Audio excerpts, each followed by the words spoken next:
Je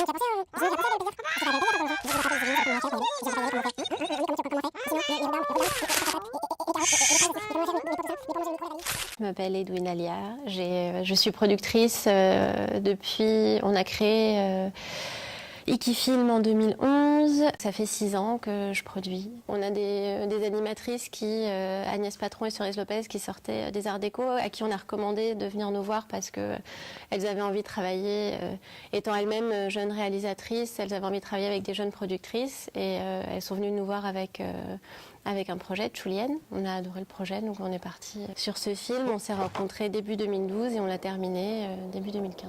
La technique qu'ont utilisée les filles elles-mêmes ne la connaissaient pas. Elles voulaient faire, elles utilisaient le fusain en faisant comme de la gravure sur bois et en faisant en négatif les choses. Enfin, c'était quelque chose qu'elles ont voulu tester. Comme c'était un conte inuit qui était adapté, du coup l'animation pour nous c'était parfait dans notre imaginaire en fait, comme technique, l'animation. En fait, on avait 2 mois de prépa et il fallait absolument qu'elles testent leur technique parce qu'elles ont dû voir si elles allaient rétroprojeter des choses ou pas. Il y a aussi de l'intégration vidéo, il y a des photos intégrées, il y a énormément de choses et pour que tout marche et pour que tout se lie très bien, elles avaient besoin de tester. Après Julienne, on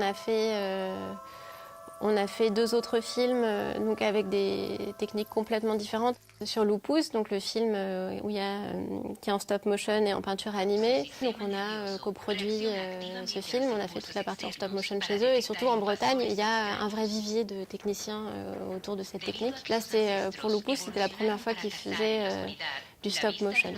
Comme mon associée est mexicaine et moi j'habitais en Espagne, on parle toutes les deux couramment espagnol, ce qui est aussi assez important quand on a des discussions artistiques sur un film ou même technique en fait, pour savoir qu'on comprend exactement et les intentions de l'auteur et ce que concrètement il avait envie qu'il y ait de la matière. De l'urbanisation délirante qui est à Bogota, où en fait il y a énormément de constructions, où les gens ne vont pas habiter parce qu'il y a des gens qui spéculent là-dessus et ça crée de la pauvreté. Et ils voulaient du coup que la ville soit concrètement construite. Donc on a construit la ville et après il fallait qu'elle moisisse.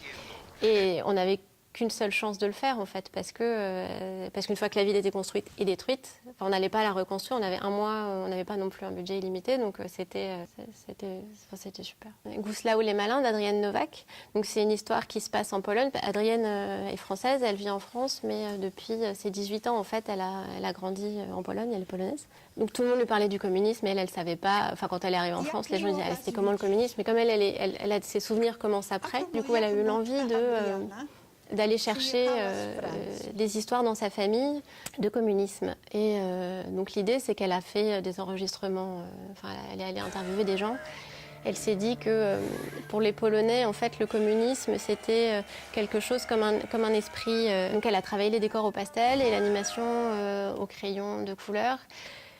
Dans le film, ça se voit, les dessins, les traits ne sont pas du tout égaux, mais c'est ce que la réalisatrice voulait. Donc du coup, on a 2 projets en développement, Mouton, loup et tasse de thé de Marion Lacour et Riviera de Jonas Schlesing. C'est encore 2 autres techniques. Le projet de Marion, c'est de la peinture animée, c'est de la peinture sur verre et sur cellulo. Je dirais comme des vitraux animés en fait, parce que c'est des couleurs comme ça avec sur du noir, c'est vraiment très beau. Donc, Riviera, Jonas anime sous TV Paint et tous les décors sont faits à la main. On coproduit le film avec Novanima.